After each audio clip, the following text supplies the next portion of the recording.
कितना आसान है ना।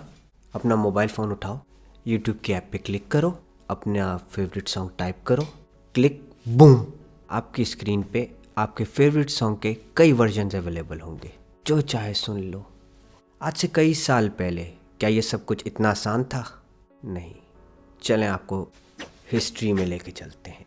शुरुआत करते हैं महफिलों से। बादशाहों के दौर में किसी भी अहम मौके पर बादशाह एक तकरीब मुनक्कद किया करते थे, जहाँ पे उसकी राय के मशहूर शायर और मौसीकार आया करते थे और फिर उनकी महफिलें लगा करती थी।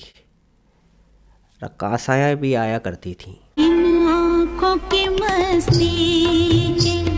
यानी कि ये चीज़ इतनी आम नहीं थी। It was a thing of luxury.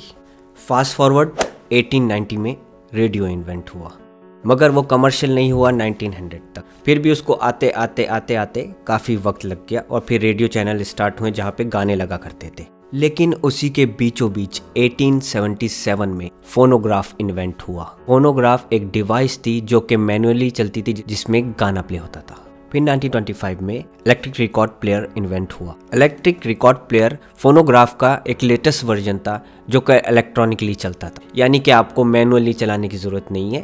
Electric से कनेक्ट करो, डिस्क लगाओ, प्ले करो, बूम, डांस शुरू करो।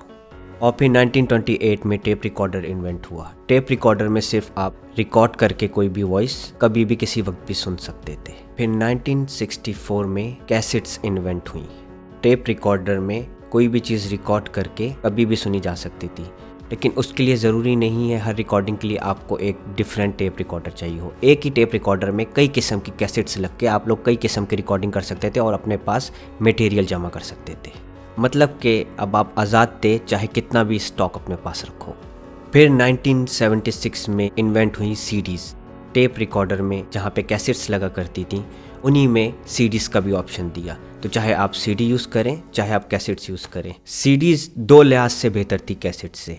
पहली चीज़, सीडीज़ जगह कम घेरती थी, मतलब कि एक जगह पे आप 50 सीडी अपने हाथ में पकड़ सकते हो, लेकिन 50 कैसेट्स एक हाथ में पकड़ना बहुत मुश्किल है, तो वो जगह कम घेरती थी, उस लिहाज से बेहतर थी। दूसरा, प्राइस के लिहाज से भी बहुत अफोर्डेबल थी। 1979 में इन्वेंट हुआ वॉकमैन। आपने शायद 1980s के गाने सुने हो, कई गानों में वॉकमैन यूज़ हुआ था, वो ट्रेंड माना जाता था उस दौर का। वॉकमैन और टेप रिकॉर्डर में सिर्फ ये फ़र्क था कि टेप रिकॉर्डर बड़े साइज़ का था और वॉकमैन छोटे साइज़ का था, यानी कि आप अपने साथ लेकर वॉकमैन फिर सकते थे, इसलिए उसका नाम वॉकमैन रखा गया। वॉकमैन चलाने के लिए उसमें कैसेट या सीडी लगा करती थी। और फिर उसके 18 साल बाद MP3 प्लेयर इन्वेंट हुआ, जिसमें कि ना ही कैसेट की ना ही सीडी की ज़रूरत होती थी। MP3 प्लेयर में बिल्ट इन मेमोरी होती थी और आप इलेक्ट्रॉनिकली कोई भी गाने उसमें सेव कर सकते थे और जब भी जहाँ भी चाहो सुन सकते थे। और फिर आया दौर एप्पल का। एप्पल ने 2001 में आईपॉड इंट्रोड्यूस कराया।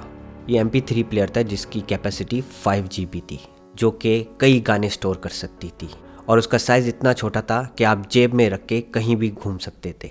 मतलब कि अब आपको गाने सुनने की खुली आज़ादी छूट हो गई थी। आप कहीं भी जाके किसी वक्त भी कोई भी गाना सुन सकते थे, लेकिन वही जो स्टोर हो।